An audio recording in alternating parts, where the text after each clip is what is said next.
시간입니다. 여러분 저번 영상 보셨죠? 이 갤럭시 Z 플립 3를 꼭 사야 하는 이유 7가지요. 물론 그 영상만 보면 굉장히 장점이 많은 폰이라서 구매하고 싶은 욕구가 뿜뿜 올랐을 텐데 오늘 영상 보시면 좀 생각이 많이 달라질 수도 있어요. 전 영상에서도 말씀드렸지만 제가 이 친구를 3주간 메인폰으로 사용하면서 아주 딥하게 할 수 있는 건 다 해보면서 사용했기 때문에 정말 많은 것들을 알고 있고 정말 많은 것들을 느꼈거든요. 그리고 제가 사용하면서 깊은 빡침이 꽤나 많았습니다. 자, 실사용할 때 느낄 수 있는 깊은 빡침은 어떤 것들이 있는지 같이 한번 알아보도록 하겠습니다. 그럼 어떻게 되죠? 짠!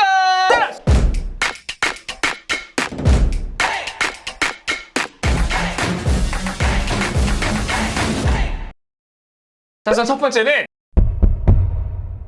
배터리예요. 한마디로 배터리가 굉장히 광탈되고요. 하루에도 여러 번 충전해야 되는 상황이 발생할 수가 있어요. 그리고 외부로 오랫동안 나가 있어야 되는 상황이라면 보조 배터리는 필수입니다. 자, 우선 이 배터리에 대해서 좀 자세히 말씀드리기 이전에 한 가지 말씀드리자면 저 같은 경우는요, 다른 분들보다 오히려 배터리를 더 많이 아꼈어요. 어떻게 아꼈으냐? 배경화면에 이런 위젯을 깔아놨거든요. 그러니까 램 관리를 해주는 그런 위젯이고요. 또 빗자루 모양을 눌러주시면 짜잔, 실시간으로 이렇게 휴대전화를 최적화했습니다 라는 글귀가 뜨면서 램 사용량이 굉장히 많이 줄어들죠. 요거는 진짜 수시로 해주고요. 이런 멀티태스킹도 수시로 꺼줘요. 심지어 굿 가디언즈까지 사용하고 있습니다. 이게 배터리 아껴 쓰는 굉장히 꿀팁인데 이 꿀팁은 뒤에서 좀 자세히 말씀드리도록 할 거고요. 제가 실제 배터리 타임을 한번 보여드리면서 말씀드리는 게 좋을 것 같아요. 자, 우선 제가 이 친구를 사용하면서 배터리를 좀 수시로 충전하는 습관이 생겼는데 보시는 것처럼 초록색이 충전한 거거든요. 요때도 충전하고 요때도 충전하고 요때도 충전하고 요때도 충전하고 충전을 굉장히 많이 하는 모습을 보실 수가 있습니다. 그리고 배터리가 이렇게 쭉 이어져 오다가 이 구간에서 배터리가 조금 많이 광탈이 된 것 같은데 어떤 걸 사용했나 보니 유튜브를 40분 사용했고 인터넷 7분, 네이버 카페 5분, 1시간도 사용 안 했는데 배터리가 쭉 빠지는 모습 볼 수가 있고요. 이 구간 같은 경우에도 배터리가 쭉쭉 빠졌는데 어떤 걸 사용했냐? 뭐 게임 같은 거 있냐? 보시면 아닙니다. 인터넷 22분 하고요. 맥 딜리버리 5분 사용, 뭐 지메일 5분 이런 거밖에 안 했어요. 자, 그래서 제가 5일 동안의 배터리 실사용 시간을 보기 쉽게 그래프로 한번 만들어 봤는데요. 자, 우선 9월 11일 같은 경우에 쭉 보시면 한 30분 정도 사용했을 때 배터리가 10% 정도씩 빠지는 걸 보실 수가 있고요. 아래를 보시면 방전될 때까지 실사용 시간이 4.5시간, 그러니까 4시간 반밖에 안 돼요. 둘째 날도 첫째 날랑 그래프가 좀 비슷한데 거의 30분에 10%씩 빠지고 있죠. 근데 다행인 건 하루 전날보다 30분 정도 더 사용했다는 거예요. 다음날 같은 경우에도 좀 비슷하게 흘러갔는데 실사용 시간 5시간 정도, 그 다음날 같은 경우에는 다행히도 5시간 반 정도를 사용했습니다. 자, 마지막 날 같은 경우에는 방전될 때까지 사용은 못했고요. 한 18% 남을 때까지 사용을 했는데 이거 같은 경우에도 한 5시간이나 5시간 반 정도는 사용할 수 있었을 것 같아요. 정리해서 보여드리자면 평균적으로 실사용 시간이 한 5시간 정도 된다라고 생각하시면 되고, 그러니까 저는 막 딱히 헤비한 걸 쓰지 않아요. 남들이 봤을 때 좀 라이트 유저 이렇게 생각하시면 될 것 같은데 배터리가 진짜 광탈이 됩니다. 뿐만 아니라 이 15W 충전이 굉장히 느린데요. 자, 그래서 제가 이것도 기록으로 남겨놨거든요. 지금 배터리가 1% 남은 상태고요. 시간은 오전 8시 58분, 그러니까 9시라고 생각하시면 편하고요. 자, 요때부터 충전을 시작했어요. 약 40분이 지난 시점에서 배터리 충전량은 36%, 자, 1시간 정도 지났을 때 55% 정도 충전이 됐어요. 그리고 1시간 반이 지났을 때 85%, 2시간이 지났을 때 99%. 이 중간에 제가 사진을 찍지 못했는데 2시간 10분 정도 지나니까 100% 충전이 됐습니다. 1%에서 100%까지 충전하는데 2시간 10분이 걸렸어요. 배터리도 광탈되는데 충전 또한 굉장히 느려요.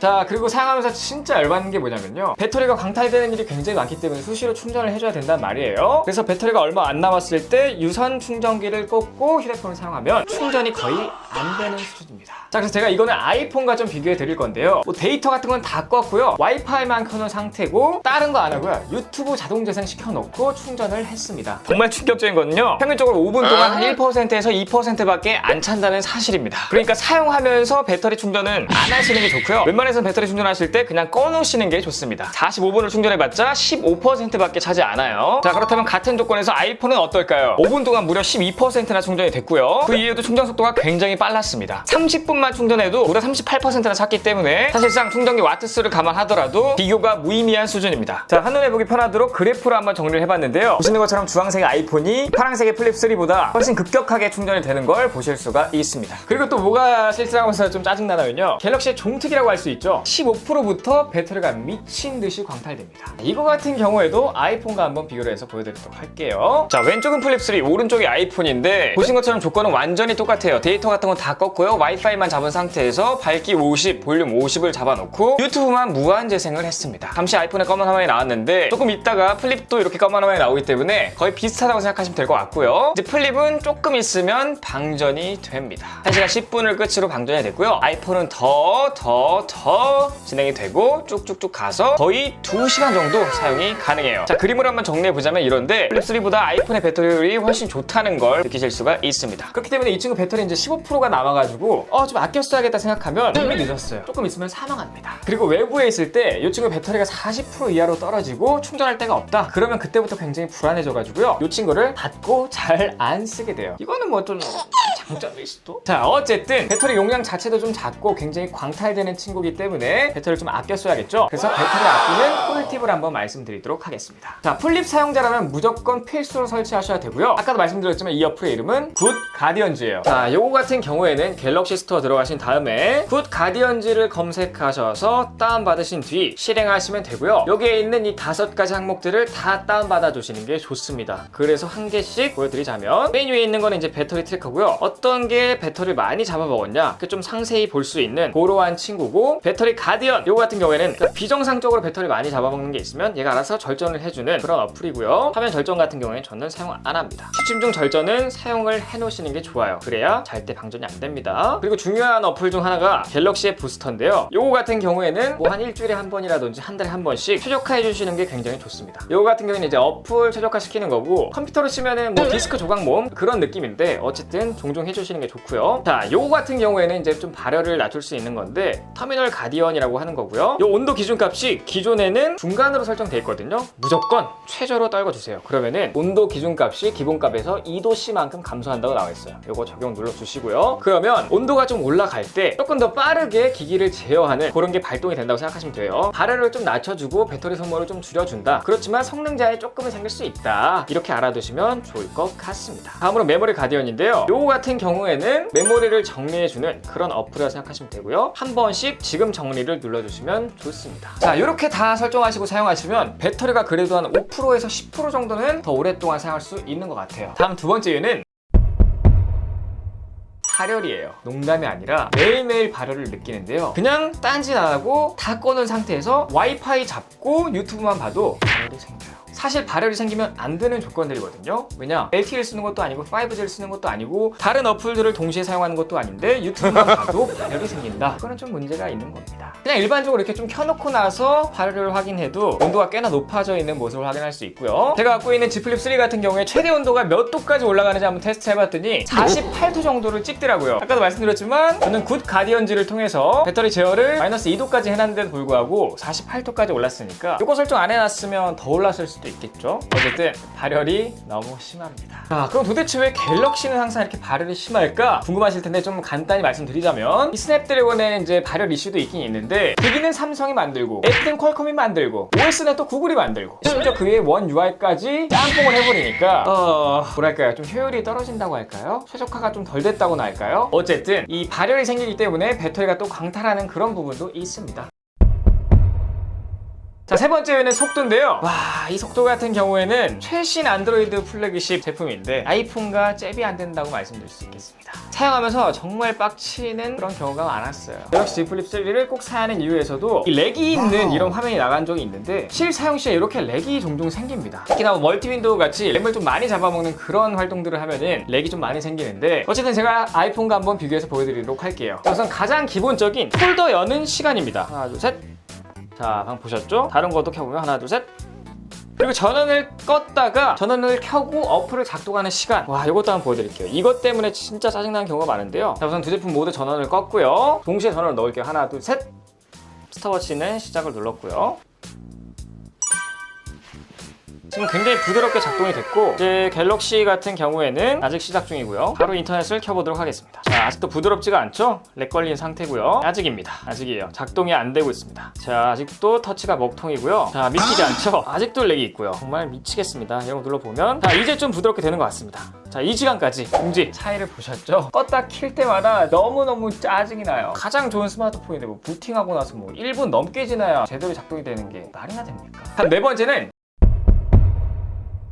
영상 시청인데요. 일반적으로 이제 영상들 같은 경우에 16대 9 비율이 많기 때문에 그런 영상들을 시청할 때 좌우에 필러 박스들이 너무 두껍게 생겨요. 자, 이게 지금 16대 9 비율의 화면을 제작하고 있는데 좌우에 생기는 검은 띠는 필러 박스라 그러고요. 상하에 생기는 검은 띠는 이제 레터 박스라고 하는데 얘는 필러 박스가 굉장히 많이 생깁니다. 이제 제 유튜브 같은 경우에는 이제 2대1 비율을 사용하고 있거든요. 그나마 필러 박스가 좀 줄어들긴 하나 그래도 여전히 많은 필러 박스를 보실 수가 있죠. 버리는 구간들이 너무나 아깝습니다. 자, 그래서 제가 영상을 시청할 때 화면을 얼마나 효율적으로 못 쓰고 있는지 제가 한번 쭉 비교해 드리려고 포토샵으로 좀 만든 게 있어요. 6.7인치 스마트폰의 동영상 화면 비율입니다. 갤럭시 Z 플립 3 같은 경우에 6.7인치고요. 제가 오늘 비교할 대상들은 갤럭시 S10 5G, 갤럭시 S21 플러스, 아이폰 12 프로 맥스, 그다음 마지막 갤럭시 Z 플립 3예요. 네 가지 전부 6.7인치고요. 이 친구들은 동영상을 볼 때 어느 정도의 화면으로 볼 수 있는지 한번 정리해서 말씀드리도록 하겠습니다. 자, 우선 갤럭시 S10 5G인데요. 얘 같은 경우에는 이제 19대 9 비율을 갖고 있고요. 그래서 16대 9 비율의 영상을 시청하게 되면 자, 이렇게 보여요. 동영상이 재생되고 있는 구간은 5.82인치입니다. 굉장히 좋은 수치고요. 그렇다면 영화 비율인 21대 9 비율의 영상을 틀면 어떻게 될까요? 영상이 재생되고 있는 구간은 6.54인치입니다. 21대 9 비율을 재생하면 상하에 레터박스가 생기죠. 다음으로 갤럭시 S21 플러스인데요. 얘는 기본적으로 20대 9 비율을 갖고 있고요. 16대 9 비율을 재생하면 5.58인치, 21대 9 비율을 재생하면 6.61인치로 사용이 가능합니다. 얘도 상하로 레터박스가 생기고요. 아이폰 12 프로 맥스 같은 경우에는 19.5대 9 비율이에요. 16대 9 비율 같은 경우에는 5.71인치, 21대 9 비율은 6.59인치입니다. 얘도 상하로 레터박스가 생겨요. 자, 마지막으로 갤럭시 Z 플립 3인데요. 얘는 기본적으로 22대 9 비율을 갖고 있고요. 16대 9 비율의 영상을 재생하면 5.17인치, 21대 9 비율을 재생하면 6.48인치로 사용이 가능합니다. 얘는 다른 폰들과는 다르게 좌우에 필러 박스가 생겨요. 그래서 지금 한번 쭉 정리해서 보여드리고 있는데 보여드린 것처럼 전부 다 6.7인치의 디스플레이를 갖고 있지만 영상을 시청할 때 화면 크기가 다 다르다는 거예요. 가장 화면 크기의 비율이 좋은 거는 아이폰 12 프로 맥스라고 할 수 있고요. 가장 안 좋은 건 갤럭시 Z 플립 3라고 말씀드릴 수 있겠습니다. 자, 그래서 이렇게 16대 9 비율을 시청하면 특히나 이제 좌우에 필러 박스가 굉장히 많이 생겨서 뭔가 좀 아깝다는 생각이 들거든요. 그럴 때 조금 더 유용하게 활용할 수 있는 방법이 있습니다. 바로 멀티 윈도우를 사용하는 건데요. 자, 이렇게 16대 9 비율의 영상이 재생되고 있을 때 멀티 윈도우를 실행시키고요. 자, 이 정도를 마치면 왼쪽에는 이제 영상이 시청되고요. 오른쪽에 이제 뉴스를 같이 볼 수 있는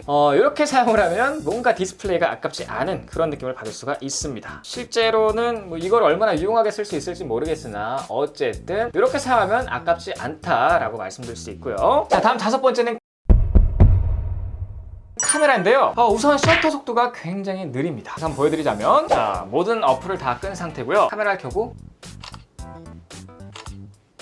뚝뚝 끊기는 게 보이시죠? 그리고 셔터 속도가 굉장히 느린 거를 보실 수가 있어요. 그러니까 사진을 찍고 바로 찍을 수는 없고요. 이 정도의 딜레이가 생긴다는 말입니다. 그리고 심지어 이 친구 같은 경우에는 후보정이 굉장히 과하고요. 시간이 꽤나 오래 걸려서 답답해요. 아이폰과 같이 한번 비교를 해드릴게요. 자, 이렇게 같은 위치에서 찍은 게 있는데 얘가 후보정이 굉장히 강하다는 걸 어떻게 알 수 있냐면요. 이렇게 글자 같은 걸 확인해 보면 돼요. 굉장히 멀리서 찍었고 글자를 확인해 보면 글자 주위에 뭔가 네온 사인처럼 뭔가 살짝 뿌연 게 보이시죠? 네온 같은 효과가 처리되어 있습니다. 이런 게 다 후보정으로 이렇게 처리가 되어 있는 거거든요. 자, 그럼 아이폰으로 찍은 사진은 어떨까요? 이렇게 확대해 봐도 이 갤럭시처럼 이렇게 뭐 과하게 네온 처리된 그런 느낌을 받을 수가 없죠. 실제로 보시면 그냥 흰 바탕에 검은 글씨 써 있는 게 다입니다. 네온 효과 당연히 이런 건 없고요. 갤럭시 같은 경우에 후보정이 굉장히 과하다라고 생각하시면 돼요. 특히 요즘 스마트폰 카메라 같은 경우에는 촬영하고 나서 전부 픽셀 단위로 후보정이 들어가기 때문에 AP 성능에 따라서 이 후보정의 시간도 좀 달라지고요. 그리고 멀리서 볼 땐 티가 안 나지만 확대해 보면 티가 확 나요. 그래서 후보정이 어떤지에 따라 사진의 품질이 달라지는데 그래서 아이폰으로 찍은 사진 자체가 후보정이 굉장히 자연스럽기 때문에 전체적으로 봐도 좀 자연스러운 느낌을 받을 수가 있는 거고요. 이 갤럭시 같은 경우에는 후보정이 좀 과하고 색감 또한 조금 더 과하기 때문에 전체적인 사진을 봤을 때 뭔가 조금 이질적인데 그런 생각이 드는 겁니다. 자, 어쨌든 이 갤럭시 같은 경우에는 이제 프로 모드도 있기 때문에 셔터 속도 같은 걸 좀 빠르게 할 수도 있거든요. 더보기에 들어가신 다음에 프로를 누르시면 프로 모드가 활성화되고요. 아쉽게도 뭐 조리 값은 설정할 수 없으나 여기서 뭐 ISO라든지 셔터 스피드를 조정할 수가 있어요. 저 같은 경우에는 125 정도로 조금 빠른 셔터 속도로 놓고요. ISO 같은 경우에는 적당히 빛을 맞춰서 한 100 정도 이렇게 하면 될 것 같습니다. 초점도 맞출 수가 있는데 초점 맞는 구간에 초록색으로 표시되기 때문에 초점을 제대로 맞춰서 사진을 찍으면 셔터 속도가 조금 더 올라간 모습을 볼 수가 있습니다. 하지만 이거 같은 경우에 단점은 뭐냐? 사진 품질이 떨어진다는 거예요. 잘 선택해서 하셔야 될 것 같아요. 자, 그래도 한 가지 칭찬해 줄 건 근접 포커싱이 굉장히 좋다는 겁니다. 오토포커스로 놓고 최대 근접샷을 한번 찍어볼게요. 볼게요. Z 플립 같은 경우에 조금 더 가까이서까지 초점을 잡을 수 있는 그런 성능을 보여주고요. 자, 그리고 이 초광각 카메라도 별론데요. 뭐가 별로냐? 촬영할 때 왜곡이 굉장히 심합니다. 자, 이것도 아이폰과 한번 비교해 드리도록 할게요. 일자인 구간들을 끝에다 맞춰서 쭉 한번 봐보면 뭐 U자 형태로 꺾이거나 아니면 그 반대로 꺾이는 걸 볼 수가 있죠. 사진을 찍고 결과물을 보시면 결과물도 똑같이 나옵니다. 그래서 이런 왜곡을 좀 줄이고자 설정에 들어가시고 파일 형식 및 고급 옵션 들어가시면 울트라 와이드 렌즈샷 형태 보안이 있어요. 이거를 활성화하시면 되는데요. 자, 이거를 활성화하고 사진을 딱 맞춰서 찍는다고 하더라도 우선 그냥 기본적으로 보이는 것보다 사진이 좀 잘려서 나오고요. 좀 잘려서 나오는 건 좋은데 왜곡이 좀 덜 되냐? 네, 덜 되긴 하는데 그래도 뭔가 약간 울리불리한 그런 느낌을 받습니다. 하지만 아이폰은 어떻냐? 뷰파인더로 보는 것 자체가 일단 왜곡이 없이 나오고요. 찍은 사진 결과물도 그대로 나오기 때문에 내가 보는 것 그대로 찍을 수 있는 게 바로 아이폰이라는 말입니다. 하지만 갤럭시 Z 플립 3 같은 경우에는 초광각 카메라의 왜곡이 좀 심하다라고 말씀드릴 수 있겠네요. 하지만 칭찬해줄 카메라가 하나 있어요. 바로 셀카입니다. 자, 뭐 색감이나 피부톤 보정 이런 거는 뭐 개인의 취향에 따라 많이 갈리기 때문에 이런 거 좀 논외로 하고요. 제가 볼 건 바로 오이 현상이에요. 이거 같은 경우에도 이제 셀카의 어떤 왜곡 현상이라고 볼 수가 있는데 초광각 카메라의 왜곡을 굉장히 잘 잡는 아이폰이 당연히 왜곡 현상이 더 적을 것이다 이렇게 생각을 하실 거잖아요. 그래서 한번 보도록 하겠습니다. 자, 왜곡 현상의 측정 방법을 어떻게 했냐? 이런 거치대 같은 걸 만들어서 지금 보이시는 이 격자 모양의 평평한 패드를 한번 평을 맞춰서 잘 찍을 거고요. 지금 포토샵으로 확인하는 걸 보여드리고 있는데 이렇게 한번 자를 재서 측면에 있는 한 3칸 정도 확인해 보고요. 지금 이 정도의 길이가 나오고 있죠. 그리고 나서 이제 중앙에 있는 3칸의 길이를 재보게 되면 와우, 놀랍게도요 거의 차이가 없는 수준이에요. 많아야 한 1% 정도 차이 나기 때문에 거의 오이 현상이 없다 이렇게 생각하시면 될 것 같은데 아이폰은 어떨까요? 자, 아이폰도 똑같이 포토샵으로 확인 중이고요. 구석에 있는 3개 정도 길이를 재보고 중앙에 있는 3개의 길이를 재봤을 때 아이폰도 Z 플립 3처럼 거의 차이가 없습니다. 이런 식으로 좀 각도를 틀어서 찍은 거는 당연히 좀 왜곡이 생길 수밖에 없어요. 한 6번째는 버튼 위치예요. 사실 이거 같은 경우에는 아직도 적응이 안 됩니다. 전작과 비교해 보자면은 전원 버튼이나 볼륨 버튼이 조금씩 위로 올라가 있죠. 안 그래도 좀 높았는데 더 위로 올라가가지고 이게 좀 일단 불편하고요. 보통 스마트폰을 이렇게 파지해서 쓰는데 볼륨 버튼은 여기 위에 위치하고 있기 때문에 이렇게 한참 올려야 돼요. 그래서 휴대폰을 떨어뜨릴 가능성이 많고요. 실제로 휴대폰을 떨어뜨린 적도 있습니다. 뿐만 아니라 제가 제일 헷갈리는 게 뭐냐면요. 이렇게 펼쳤을 땐 전원 버튼 여기 있고 볼륨 버튼 여기 있어요. 접었을 때 볼륨 버튼이랑 전원 버튼이 어디 있는지 굉장히 헷갈립니다. 그리고 막 주머니에 넣으면 이 네모난 게 막 뒤죽박죽이기 때문에 버튼들이 이 아래쪽에 있는지 위쪽에 있는지도 헷갈리고요. 원래는 아래쪽에 전원 버튼이 있었고 위쪽에 볼륨 버튼이 있었는데 접게 되면 또 반대란 말이죠. 이것 또한 찾는 게 굉장히 힘들어요. 그래서 항상 이렇게 만져본 다음에 이렇게 확인을 하고 누르는 편이고요. 아야, 너 3주밖에 안 써서 그런 거 아니야? 이렇게 생각하실 수도 있는데 그게 아니에요. 왜냐면 갤럭시 Z 플립 톤 브라운 에디션을 굉장히 오랫동안 메인폰으로 썼기 때문이죠. 그때도 적응이 안 됐던 것 중에 하나예요. 마지막 7번째는 다크 모드인데요. 이거는 좀 갤럭시의 특징이라고 할 수 있어요. 그러니까 다크 모드를 잘 안 쓰게 됩니다. 다크 모드란 자고로 테마가 좀 적당히 어두워져서 전체적인 밝기도 내려가고 흰색에서 나오는 블루라이트도 좀 적어지고 뭐 눈 건강도 좋으면서 배터리 소모도 적어지는 좀 탈방미인 같은 그런 옵션인데 아이폰과는 다르게 이 갤럭시의 다크 모드는요. 다크 모드! 이런 느낌입니다. 한마디로 너무 다크해져서 이상해요. 자, 그래서 제가 다크 모드를 한번 보여드리자면 설정, 디스플레이, 다크. 자, 네이버를 보더라도 그냥 검은 바탕에 흰 글자만 그렇게 둥둥 떠있는 느낌이고요. 이런 거 눌러봐도 마찬가지로 그냥 검은색 바탕에 흰 글자만 둥둥 떠있습니다. 뭐 통화를 켜봐도 뭐 이런 식으로 굉장히 좀 다크다크해지고요. 시계 같은 어플을 켜셔도 뭐 이런 식으로 그냥 어두운 화면에 흰 글자만 둥둥 떠있는 그런 느낌. 계산기도 이런 느낌이고요. 메모장도 이런 느낌으로 바뀝니다. 그리고 사진 앨범 같은 경우에도 이런 식으로 완전 다크한 바탕에 흰색 글자만 떠있는 이런 느낌. 그러니까 아무리 다크 모드여도 좀 색상 포인트가 조금씩은 들어가 있는 게 좋거든요. 근데 얘는 그런 것 또한 최소화시킨 말 그대로 그냥 다크 모드, 그냥 그거예요. 제가 아이폰을 사용할 때는 항상 다크 모드만 써왔고요. 그리고 여러분들한테도 다크 모드 써라 이렇게 굉장히 강추도 드렸고 심지어 영상까지 만들어서 올릴 정도였거든요. 제가 아이폰의 다크 모드를 한번 보여드리자면 디스플레이 및 밝기에서 다크 모드로 바꾸면 이런 식으로 다크 모드가 됩니다. 그래서 얘는 보시면 적당히 좀 회색도 섞여 있고요. 색상 포인트도 많은데 예를 들면 계산기 같은 걸 켜봐도 이런 색상 포인트 잘 들어가 있고 시계 같은 경우에도 중요한 부분들에는 색상 포인트가 잘 들어가 있어요. 뿐만 아니죠. 뭐 네이버 어플 같은 걸 켜보더라도 완전 어두운 게 아니라 약간 회색 베이스 두 가지 똑같이 다크 모드를 설정한 상황인데 왼쪽은 검은 게 굉장히 많이 보이지만 오른쪽은 회색도 굉장히 많이 보이죠? 얘는 검은 바탕에 흰 글자, 얘는 검은 바탕에 회색 바탕, 그리고 흰 글자 이렇게 나오는 거를 보실 수가 있습니다. 자, 이렇게 좀 다크모드가 다르기 때문에 아이폰에선 굉장히 유용하게 썼지만 갤럭시는 다크모드를 안 쓰게 돼요. 눈 건강도 좀 걱정이고요. 안 그래도 배터리가 많이 다는데 다크모드까지 사용 안 하게 되니까 배터리가 더 광탈되는 그런 부분도 있습니다. 자, 어쨌든 이렇게 굉장히 좀 디테일하게 이 갤럭시 Z 플립 3를 절대 사지 말아야 하는 이유 7가지에 대해 좀 알아봤는데, 제가 오늘 말씀드렸던 것처럼 요거를 사용하면서 아이폰에선 느낄 수 없었던 빡신 포인트들이 꽤나 많았습니다. 그럼에도 불구하고 장점도 굉장히 많은 친구이기 때문에 제가 전에 올렸던 영상이죠. 갤럭시 Z 플립 3를 꼭 사야 하는 이유 7가지, 그리고 오늘 영상 갤럭시 Z 플립 3를 절대 사지 말아야 하는 이유 7가지, 그 두 가지를 잘 비교해 보신 다음에 본인의 비중이 더 큰 쪽이나 더 끌리는 쪽을 선택하시는 게 합리적인 소비다라고 말씀드리면서 오늘 영상 마무리하도록 하겠습니다. 제 영상이 조금이라도 도움이 되셨거나 유익했다라고 생각하신다면 여기 아래 저를 보시고 누르시면 바로 구독되니까요. 구독 버튼 눌러주시고 좋아요, 댓글, 알림 설정까지 부탁드리겠습니다. 꼭요! 지금까지 IT 크리에이터 MR였습니다. 감사합니다.